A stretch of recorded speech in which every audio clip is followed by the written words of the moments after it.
Welcome home to USA Global TV and Radio, a place where dreams take flight, with authentic storytelling, diverse perspectives and meaningful conversations, where global stories unite and bridges are built beyond all borders. Discover world-class education, entertainment, hope and inspiration. Together, we're building bridges worldwide. Subscribe to our channel, USA Global TV. Download our app, USA Global TV. Be our guest or join our team. Visit usaglobaltv.com. Thanks to our founder and executive producer, Dr. Jacqueline Kerbeck. Music score by Yeffy Tang from Cloud Road Music. Voiceover artist Mike Porter. Creative direction by Paul Garcia. USA Global TV and Radio. Your home for global connection. All rights reserved. This video and its contents are the exclusive property of USA Global TV and Radio. Unauthorized use, duplication or redistribution in any form is strictly prohibited. What would you do if you were prescribed a medication and told that you could experience these adverse effects after taking only one dose? Toxic psychosis, as in hallucinations and paranoia, delirium, disturbances in attention, disorientation, confusion, memory impairment, anxiety, panic attacks, agitation, nervousness, insomnia, vivid nightmares, severe depression, suicidal ideation, and feelings of detachment. Would you still take the medication? These are just some of the psychiatric effects listed by the FDA under the 6th black box warning for fluoroquinolone antibiotics. Can you imagine that an antibiotic can do all of this to you? I couldn't until it happened to me. For those that are watching this show right now that have never been floxed, let me briefly explain what it feels like. It feels like your life has been stolen from you. You feel hopeless because no one understands or believes you, and you are continuously gaslit by the medical community who doesn't recognize your illness, even though it's been documented from the FDA for many years. To further that hopelessness, there is no official treatment or protocol or cure, and you are in constant pain every day, experiencing the absolute worst and most unimaginable adverse effects. The medical community will write off your physical symptoms and say you have a psychological issue, and that is simply not true, but there is no recourse for this situation. Being floxed feels like somebody or something has taken over your body and you have lost all control. And most importantly, it feels like you are living in a perpetual state of grief and suffering. I explain all of this so viewers can understand why so many people that are floxed or people with other chronic illnesses may feel like they are trapped and there is only one option for them, which is Switzerland or taking matters into their own hands. Now, anyone that's ever been on any kind of healing journey, not just being floxed, knows that you will be told you have to address trauma in order to heal. In the floxed community, almost every single person has some degree of medical trauma and or PTSD from the floxing experience itself. So who can you go to and what can you do when nobody believes you? My special guest today is Keown, a registered psychotherapist based in Ontario with an online practice that specializes in medical trauma, medical PTSD, and the emotional impact of living within healthcare systems. Her broader clinical work includes OCD, ADHD, anxiety, grief, burnout, and major life transitions. Christine will share her experience with medical trauma, what it is, what makes someone more likely to get medical trauma and PTSD than someone else, and ways you can help when you are finding yourself in that situation. Lastly, Christine will discuss the services she offers. So with that, I would like to welcome Christine to the show. Thank you so much, Talia. I am really excited to be here and to discuss everything today. I'm really looking forward to the discussion we get to have today. Same here. Thank you so much for being here in this extremely important topic for our community and lots of other people in chronic illness, as you know. So I think the best way to kick off the show is if you can explain what medical trauma and PTSD is and how it affects us physically. Yeah, so medical trauma, it's the psychological and physiological, so our mental and bodily response when we've had any involvement with illness, injury, diagnosis, or any involvement with the healthcare system, where our body feels frightened, it feels like it's been through pain, it's been through overwhelm, if something's felt invasive, or something feels outside of our control. The thing with medical trauma and trauma in general is it doesn't have to look catastrophic from the outside for it to be traumatic. So it's how our nervous system is interpreting it. And that in order for it to be traumatic. So it's kind of coding it as, this is dangerous. This isn't feeling safe to me. So it could be a routine procedure to someone else, but to someone experiencing it, it could feel really unsafe. It could be something that, to them, they didn't feel like they had the proper information. They didn't have, which, I mean, based on everything we're talking about today, this a lot of different things that are traumatic. A lot of medical gaslighting fits into that. A lot of things where, and then there's not a lot of support in that. So it can feel really difficult when people feel like it's something that other people go through, where it feels very routine to someone else, and then they feel, not only they feel, it is very traumatic to them in that instance. So their body it's going through something very traumatic from that. Medical PTSD, on the other hand, is it's a diagnosis in the DSM. It has very specific criteria that you need to meet from that. So for that, you have to kind of meet the so it's medical PTSD on its own isn't a thing. So it's a PTSD is what you would meet. It would be, you have to have a sudden catastrophic event with that. It's kind of, when we think of medical things, it can be a little bit controversial, because a lot of people, especially when we've been through medical gaslighting and things of that sort, it can be hard, because a lot of people who experience medical gaslighting will feel that they experience PTSD, but they will not have experienced what we call a Class A event, which is the sudden and catastrophic part of a PTSD diagnosis. So they wouldn't actually have a PTSD diagnosis.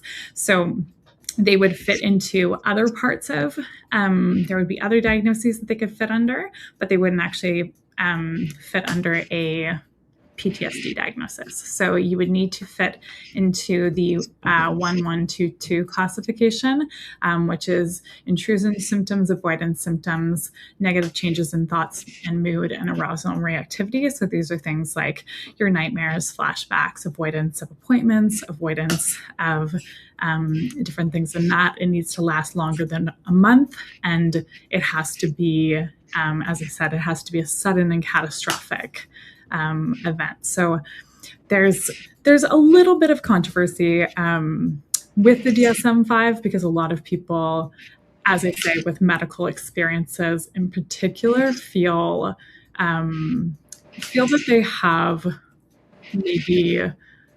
experiences that are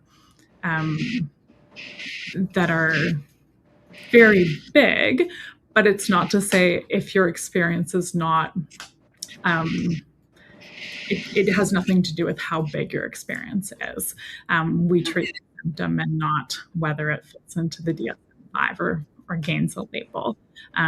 You can have a severely traumatic event, and it does not have to meet the medical PTSD guidelines to be traumatic or not. So can you explain who is more likely to get medical trauma or PTSD? Yeah. So I did, I, I'm a little bit of a nerd, Talia, and I am too. It's okay. I I I did a bit of prep for this today, and what I did, I don't know if you're going to be able to see this.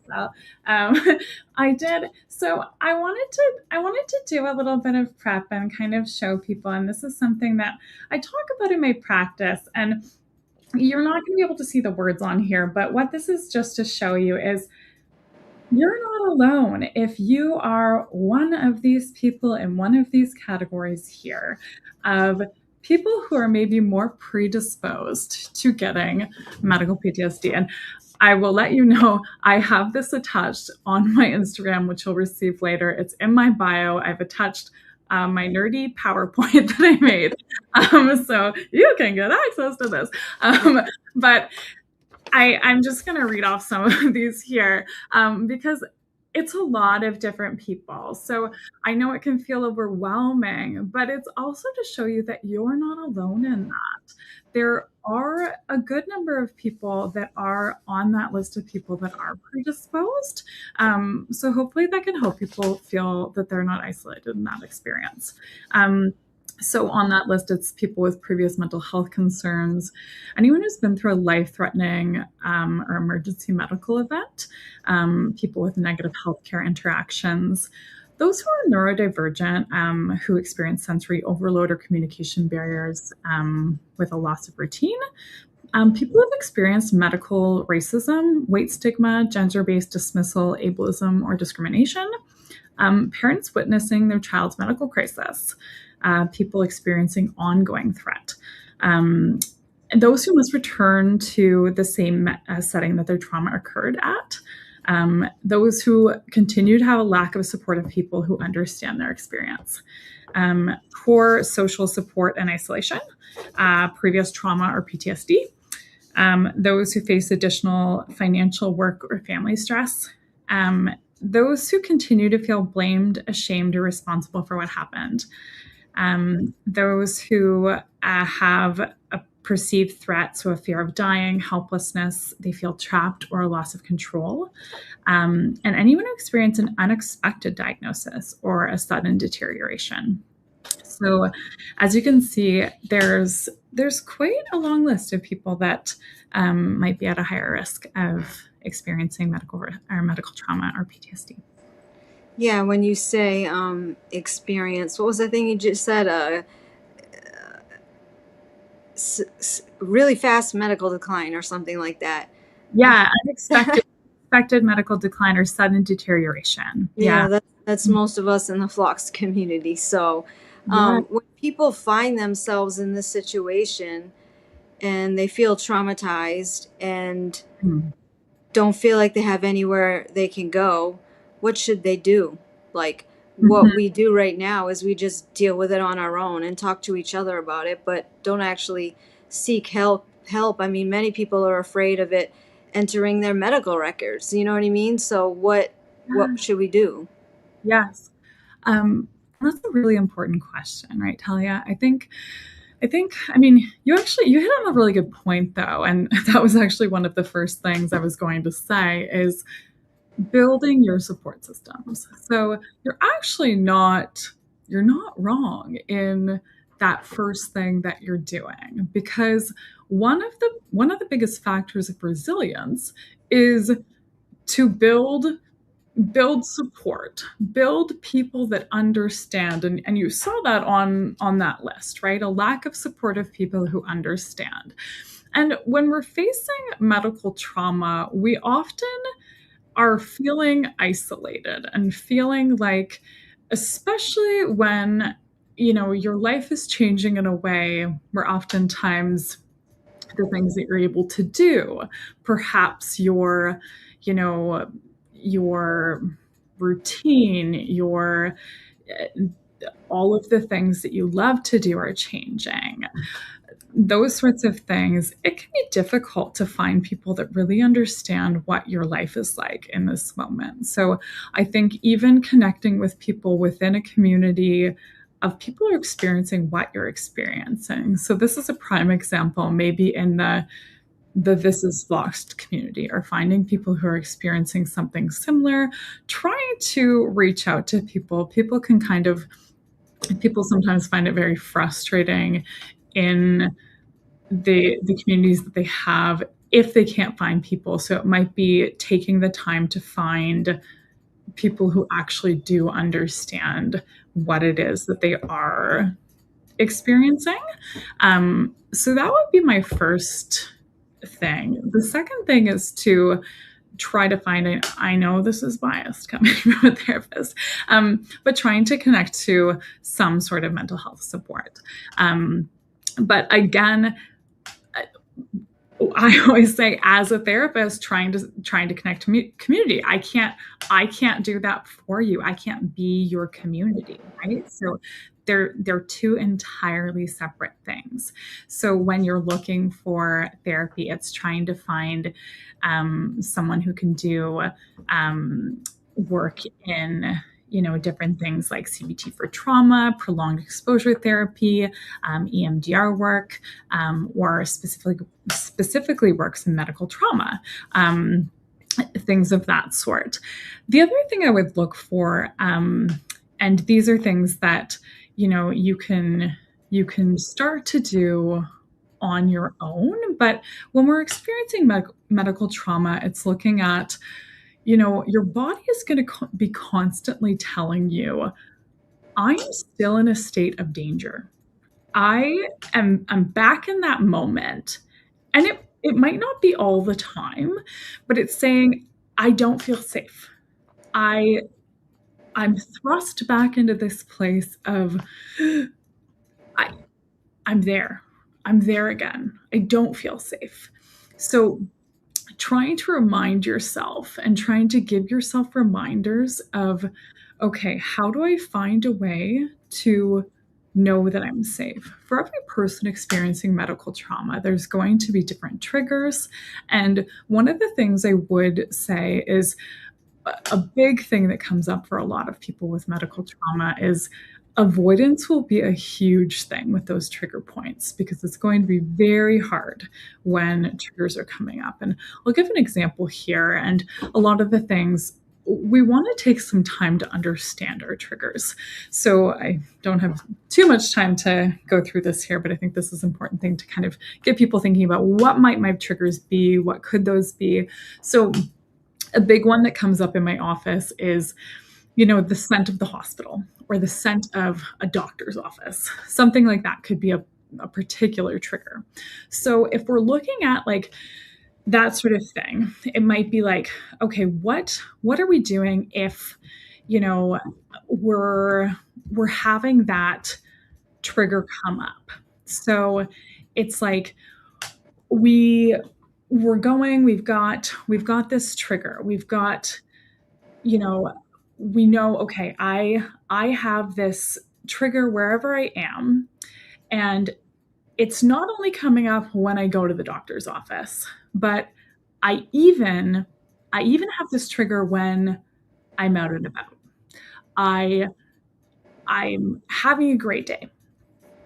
I smell the doctor's office, and it totally like makes my day terrible.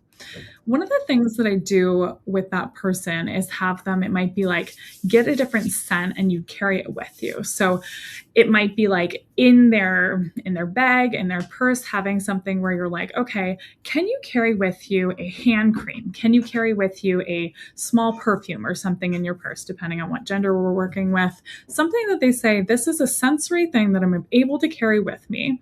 When this comes up, first of all, notice, okay, I'm being triggered in this moment. The second thing, okay, orient yourself. Where am I? What day is it? What's around me? What's going on in this moment? Okay, what control do I have right now? Okay, this is what's happening around me. Then, like, taking the moment to like smell the scent that you can smell, rather than like the scent that you feel, that you smell. So it's like reorienting to that moment. And then what choice am I going to make from that moment? So giving yourself that choice to say, okay, now what am I going to do? So it gives yourself a pause. Okay, and now from here, what would I like to do? Okay, I'm giving myself a moment to move from there, and then I'm going to move on. So allowing ourselves to feel those triggers and then move from there allows us to help to orient to what's actually happening in that moment, and then allows us to move in a different direction to say, okay, this was happening then, but here's what's happening now. So if you can kind of identify some of the triggers for yourself, that helps you to move forward in a different direction. So, what would you say for people? Because I hear this a lot in our community, is that, because of our, most of our psychological effects are because our GABA A receptors are damaged. So many people feel like that's out of their control, and they have this anxiety that just happens because that receptor is damaged. It's like an anxiety that you can't even imagine, like you can't control. It just, so how do people get, can they be treated? Is what I'm saying. Even if it's like a receptor that's damaged, can they still be treated and make progress in therapy or whatever they choose to do? Yeah. And that's a great question, Talia. So when it comes to, and I did some research on this, and I think when it comes to different things, when we have different medical reasons at the forefront, we want to look at different parts, right? We want to look at kind of, there can be we don't necessarily have to solve the, like, whether it's the physical or psychological. And I think so often we feel that, and it can feel so hard when, the medical system is like essentially fighting and saying it's this. But I think there's going to be with everything, there's going to be the secondary consequences of certain things going on with medical treatment that can be worked on. And I think that's where, so when we think of different things as well, if we think of other medical things that are going to impact you mentally, such as a thyroid disorder. When we think of that, it's like there is a primary medical reason going on, but there's also secondary psychological impacts, such as someone might lose a loss of trust in their body. That isn't going to be present for every person with thyroid issues, but for some people, it certainly might be there. So we have to understand what is actually there for you, and what is there for some people, and what is there for you. So if we look at the secondary consequences, I am so sorry. If we look at the secondary consequences, what is there for you, and then those are the things that we can work on. So those are kind of, a lot of the times it's going to be things like that hypervigilance, that loss of trust in your body, that loss of trust in healthcare, kind of the grief pieces of things. Those are going to be the pieces of things that a lot of the time we're working on when it comes to that medical trauma piece. And it can be really hard. And a lot of the times there's going to be more so, I can't 100% speak to, but a lot of the times for certain things, when there's medical reasons to it, not a doctor, so I can't 100% speak to this, but there might be more use for a medication for the anxiety end of things. And that might be where they say we can absolutely work on it in conjunction with that. But there might be some other ways that you can work on both together in that way. One of the things you just touched upon was grief, and that's something that our community experiences immensely, like the grief of our old life, the blaming ourselves for taking the medication when we trusted our doctors.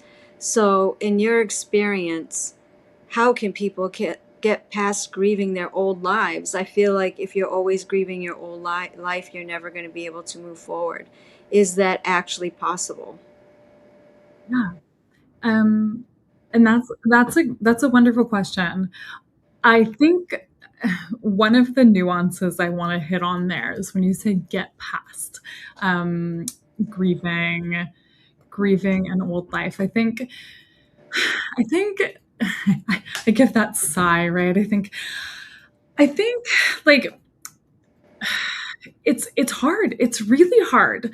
I think like grief is an ongoing process. I think if we enter grief thinking we're going to like tick that box and it's going to be done, and we're going to accomplish it, the expectation we're holding with that, it can feel so, it can just feel so awful to feel like, ugh, we're just like sideswiped by it when it's right back. And that can feel almost like worse than the first out of it. It's like, I thought I did this already. I thought I was over that. But the thing with medical illness and medical grief and being able to piece together what that's going to look like, you're essentially you're always coming to terms again and again and again with something. And what I like to think about is it's going to be there constantly. And it's not something we like, but it's like having that passenger there that you're like, okay, you're like you're like that kid that can sit at the back of the 7-seater van and you're like, you're not moving up. You were like always back there. Like, don't you dare try to like take a seat that's any closer. But like when the expectation is like, you are here, I feel like it makes it almost better to know that like, okay, I'm always somewhat like going to have a bit of this. And I think like when I work with grief, I think there's a bit of like one of the biggest things I think I work with, and like from my own experiences, my own experiences with medical trauma, one of the biggest things I think as a society and as people that we tend to do is we focus a lot on like we base our identity a lot on the things that we do. But I think when I work with people now, I think that often can be a really tough thing because, so sorry. What happens with that is instead of like when we do have our world change, when we have things coming up that can be really hard or really tough or things change in a moment, what tends to happen in those moments is all of a sudden it feels like our identity is completely lost. I feel like, you know, it's like we tend to be like, I do these things. I am this person that does this, that does that. I am a runner. I climb mountains. I bike. I do this. I do that. But basing our identity around things we do can be really hard when all of a sudden those things can get taken away really quickly. So some things that I work on with people are being able to try to understand what is it about those things that actually make us who we are. So even if those things do shift, what is it about those things that we do like? So I had a moment in my life where I did have an identity shift and I did have a mountain accident and I wasn't able to do any of those things, but I realized I was still adventurous. I couldn't climb mountains anymore. I couldn't do anything. I couldn't, I shouldn't say I couldn't do anything, but I couldn't do the things I thought I based my life around anymore. And it it got me to think, I felt like, whoa, my identity is very different. And it really shifted a lot about who I was. And it was, I think, this moment of, whoa, okay, we really tend to introduce ourselves with this idea of, this is who I am. I am this person. But trying to figure out, is our identity based on a thing that we do, or is it more on, are you a creative person? Are you someone who, are you adventurous? Do you like spontaneity? How can you bring those things into who you are? And also recognizing that it's okay that our values do shift over time. So those are some of the things that I think it's absolutely possible for these things to shift. It's hard. It's not an easy thing, but it's being able to have some of those conversations with yourself to understand that, what are we basing our identity off of? What are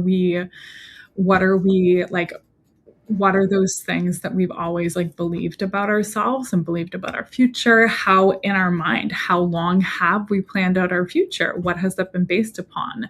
And that's really taking some time to understand, a lot of those things about ourselves, a lot of self-reflection.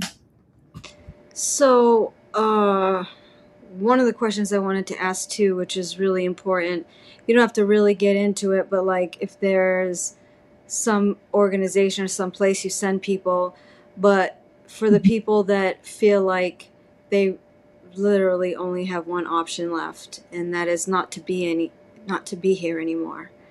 Yeah. What do you do with those folks? Do you recommend they go somewhere? Do you try to treat them?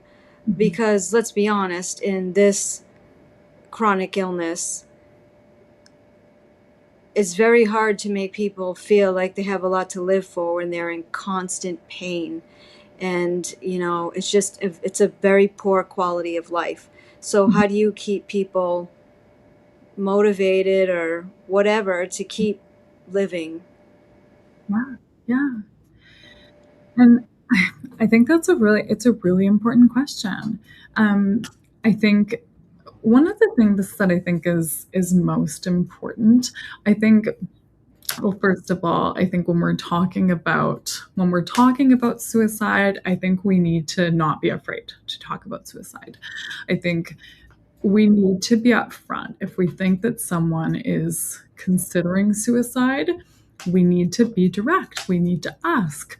So in those moments, first of all, we're going to be focused on the here, the now, the next 5 minutes. Sorry, I will let everyone know I have type 1 diabetes. My insulin sensor is going off. I apologize. I'm okay. We want to be focused on the here and now in those moments.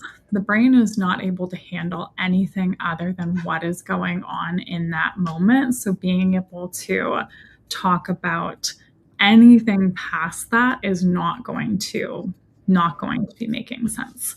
So in that, also being direct. A lot of people fear asking if people are going to be considering suicide.